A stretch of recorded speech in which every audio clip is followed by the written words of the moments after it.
Fury 325 at Carowinds has become very important to me, and I would really like to share why. Before I begin, I want to mention that I have a separate review video of Fury 325 on this channel that talks more about the on-ride details. Okay, so it all starts right around the time I was first getting into roller coasters. I remember watching a YouTube video that featured Fury 325 and it instantly grabbed my attention.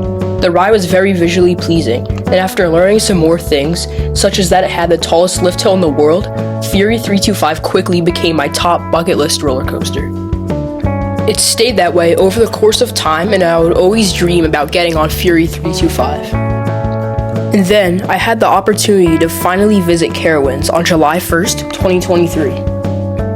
During the time leading up to this day, words could not describe how excited I was to finally get on my #1 bucket list roller coaster after so long.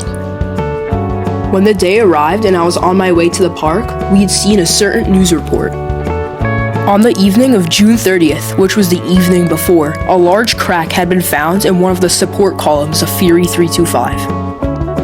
The ride had been shut down, and it looked like it would stay this way for a very long time, or until the ride had been repaired at least. Honestly, I felt kind of devastated. It was also very shocking how this incident had only happened a few hours before I arrived at Carowinds. However, I was relieved that the crack had been spotted because you never really know if something worse could have happened. I also ended up still having a very enjoyable visit to Carowinds despite not getting on Fury. After leaving Carowinds, I closely followed the repairs being done to Fury, and the support column with the crack actually ended up being entirely replaced. And then, on September 16th, 2023, I happened to be in the area again and was luckily able to squeeze in a quick visit to Carowinds. I remember driving up the highway to the park and seeing Fury actually operating in the distance, and I was so pumped. Once I'd entered the park, I began sprinting towards Fury's entrance. I just couldn't risk the ride breaking down or something happening that would cause me to not physically get on the ride.